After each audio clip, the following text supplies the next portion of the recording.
Olá, meus amigos, boa noite. Que seja uma ótima noite de estudos para gente. Antes da gente ir para o nosso habitual grupo, a gente sempre faz uma reflexão sobre o Evangelho à luz da doutrina espírita.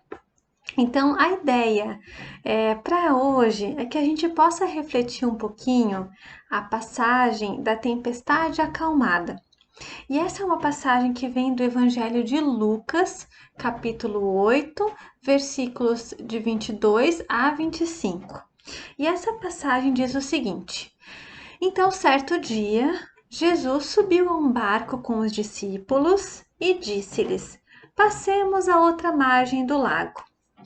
E fizeram, então começaram a fazer essa travessia.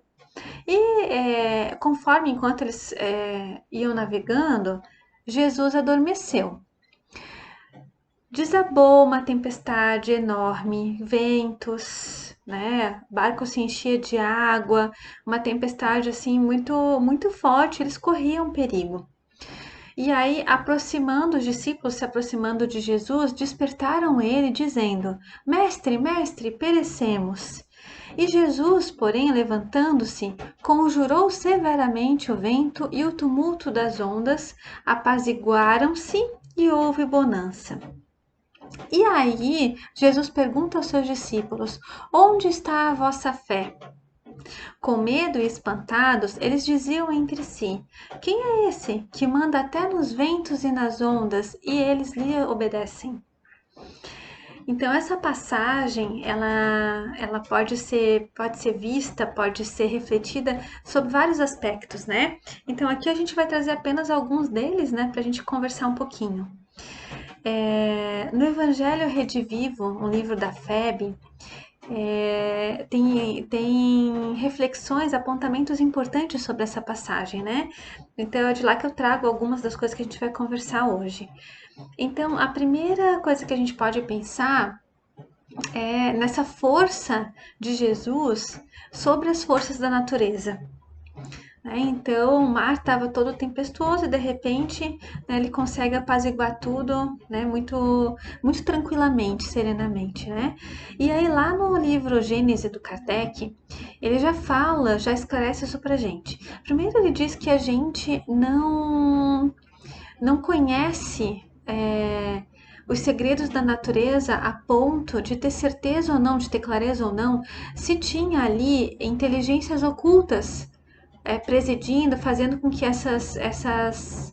a natureza, né, reagisse dessa forma. Então, na hipótese de que de fato tinha ali inteligências ocultas nesse fenômeno natural, o que Jesus fez de apaziguar, de acalmar tudo, só poderia ser um ato de autoridade, né, sobre essas inteligências e provaria um poder que a nenhum homem é dado exercer, né, porque a gente ainda não tem condições evolutivas para isso, né? Já Jesus é um exemplo de autoridade moral, então, né, para ele isso é possível sim. E aí Kardec complementa na Gênese, falando que o fato de Jesus estar dormindo tranquilamente durante a tempestade, né, atesta uma segurança dele, né, em que o seu espírito via que não tinha nenhum perigo ali, né, que a tempestade ia amainar, ia acalmar, ia, né, se desfazer, né. Acima de tudo, essa passagem é uma passagem de confiança e de fé.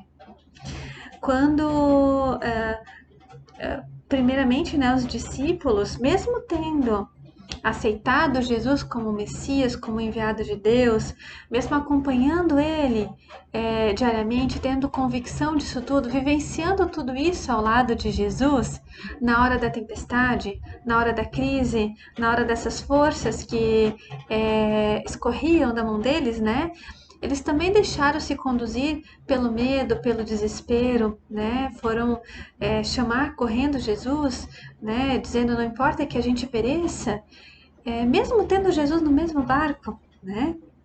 Então a gente pode pensar a partir disso como que nós agimos nas horas da tempestade, Nessas horas amedrontadoras, nessas horas de desespero, nessa hora que foge tudo do nosso controle, a gente ainda tem muito fortemente as nossas emoções, os nossos sentimentos a nos guiar.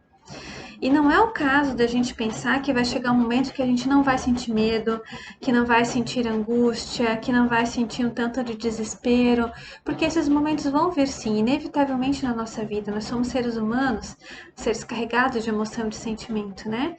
Mas o que que a gente faz com eles quando eles vêm? O que que a gente faz nesses momentos? A nossa fé é realmente inabalada? Quando Jesus pergunta, né, onde está a vossa fé?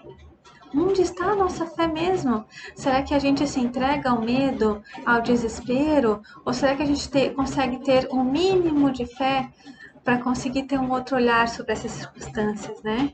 E a gente pode lembrar que o amor divino vai estar sempre com a gente, não abandona nunca o seu filho, né? Então, mesmo nas horas de tempestade, mesmo nas horas tempestuosas, nós não estaremos nunca abandonados ao léu. Nós sempre teremos o amor divino no mesmo barco que a gente. Será que a gente consegue perceber isso, esse amor presente nas nossas vidas, mesmo nas fases mais difíceis? Tem uma questão no livro Consolador que Emmanuel traz a definição do que é ter fé. E eu acho essa definição maravilhosa, assim, porque fala que ter a fé é a gente guardar a luminosa certeza em Deus. E que essa certeza já passou do âmbito da religião, da crença religiosa. Não é mais aquele creio porque a religião nos ensinou, porque é importante isso, mas é sim um sentimento dentro do nosso coração. É a gente saber, com todos os valores da razão, do sentimento, da emoção, é o saber que é uma força interna nossa, né? Então a fé é isso, é essa realização, é sentir o nosso coração repousando numa energia constante de realização divina, sabe? E essa fé, ela não pode estagnar em nenhuma circunstância da vida. Ela é sempre crescente. Conforme a nossa iluminação, conforme a nossa evolução, a fé também se intensifica, né? Pelas nossas vivências de amor ou de dor, pelos nossos sofrimentos, pelas coisas que a gente passa na vida. Enfim, tudo serve para ampliar, né? Aumentar, intensificar ainda mais a nossa fé. Um ponto que foi falado bastante que foi trazido no Evangelho é o fato de que Jesus estava dormindo quando aconteceu a tempestade, né? E aí no livro Evangelho Rede Vivo tem essa reflexão de que a gente não pode avaliar isso como um desinteresse de Jesus, como Jesus estando alheio aos seus discípulos, né? Porque isso é inconcebível, isso a gente não consegue pensar de Jesus e de fato, né? Não tem como ter essa atitude em Cristo, né? No Cristo. Então, realmente, esse fato ele traz para a gente umas outras questões, né? De que Jesus estava deixando aos apóstolos a oportunidade de eles aprenderem com essa situação também, né? De eles pensarem como eles podem agir diante das situações da vida. Então, essa foi uma oportunidade de aprendizado, uma oportunidade educativa para os discípulos, né? E o sono de Jesus, de certa forma, reflete o que a gente deve, como a gente deve agir nessas situações mais delicadas, né? Com calma, com serenidade, com equilíbrio, na certeza na confiança e na certeza da fé em Deus, né? Que sim, o auxílio virá, né? Que sempre vai nos fortificar depois disso tudo que a gente está vivenciando, né? Então a gente não pode nunca o fato de Jesus estar dormindo nunca deve ter a conotação de descuido, né, o desinteresse de Jesus. Pelo contrário, né, isso não estava nas atitudes de Jesus. Também traz que a falta ou a escassez de fé coloca às vezes muito dos nossos barcos à deriva. né? Humanos, nossos barcos humanos à deriva, né? Por quê? Porque nas situações mais difíceis, nas situações mais tempestuosas, nós também estamos às vezes mais fragilizados. E isso possibilita com que a gente pense e reflita um pouco mais do que realmente importa na vida, né? Então, geralmente é um momento que nos aproxima de Jesus, que nos aproxima dos ensinamentos de Jesus, da moral de Jesus, e que nos aproxima muito da fé e da confiança, né, de que aquilo é de fato uma necessidade da gente vivenciar e que é de fato para o nosso aprendizado, para o nosso bem, né? No livro Caminho, Verdade e Vida, o Emmanuel também traz essa passagem num texto que chama Tempo de Confiança. E ali reforça que a gente precisa manter sempre a confiança em Deus, mesmo quando tudo parece muito obscuro, perdido, né? Quando tudo foge do nosso controle, das nossas mãos, né? Nas nossas aflições da vida.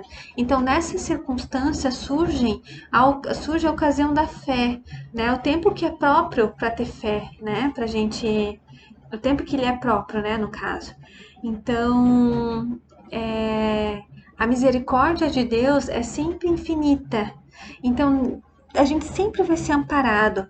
Mas quando passa essa dificuldade, assim como os discípulos passaram por essa dificuldade ali no barco, vai vir sempre a pergunta: onde está a vossa fé?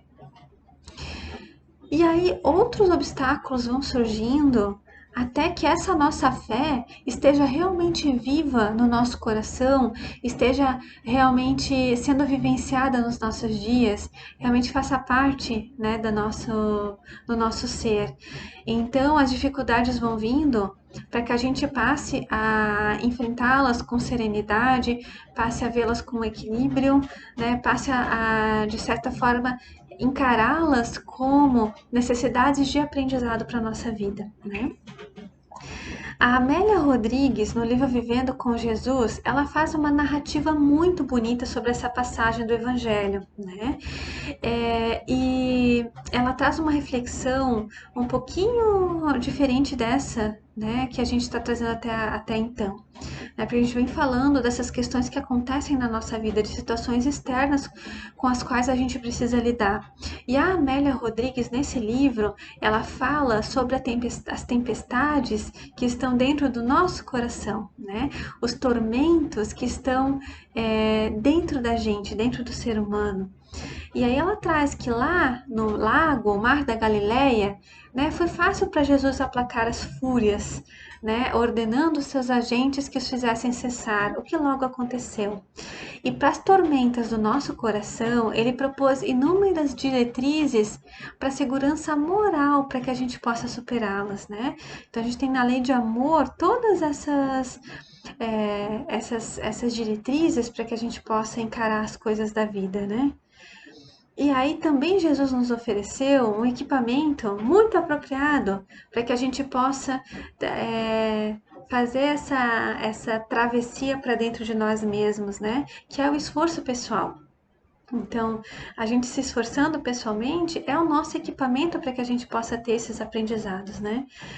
E aí a Amélia traz as seguintes palavras: é muito fácil a vitória externa, aquela que diz respeito à relação com os outros. Nada obstante, o audacioso empenho para descobrir as imperfeições e trabalhá-las. Eis o desafio que todos enfrentam, né? E ela traz todo um raciocínio de que muitos seguiam Jesus, ouviam Jesus, mas não entendiam e continuavam mantendo os mesmos hábitos mentais, os mesmos vícios morais, né, porque não queriam compreender. E quantos de nós, né, a gente faz isso ainda hoje muito, né? A gente fica com os nossos hábitos mentais bem cristalizados, a nossa moral ainda tão, né, tão pouco evoluída, né? E aí a gente acaba sobrecarregado com as questões das nossas paixões mais primitivas, né? E aí doenças, transtornos emocionais, distúrbios e um monte de coisa que acontece por conta dessa nossa forma de viver. E aí ela traz a Amélia Rodrigues que Jesus oferecia a cura da alma para sempre.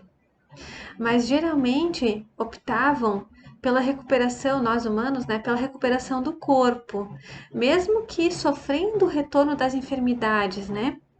Então, muitas vezes a gente está ali, né, mantendo a mesma posição mental, os mesmos hábitos, e a gente vai tendo as mesmas coisas nas nossas vidas, né, as mesmas situações, as mesmas doenças e desequilíbrios, para que a gente possa, de fato, transformar a nossa moral, né?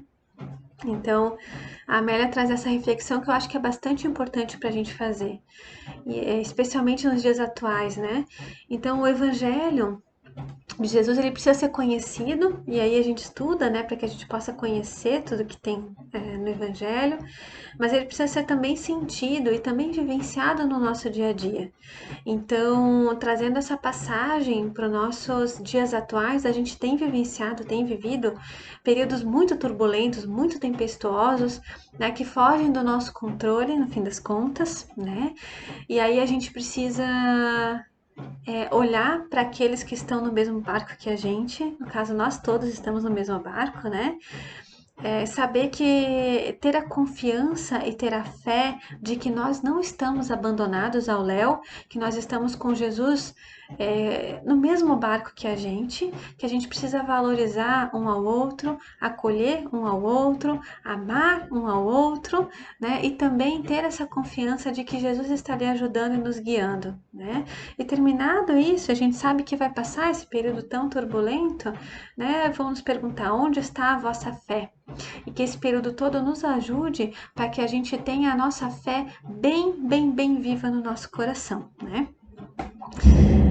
Por hoje é só, né? Por coincidência, estou gravando esse vídeo numa enorme tempestade ali fora, né? Mas enfim, faz parte. Muito obrigada pela companhia de vocês e até a próxima, gente. Tchau, tchau.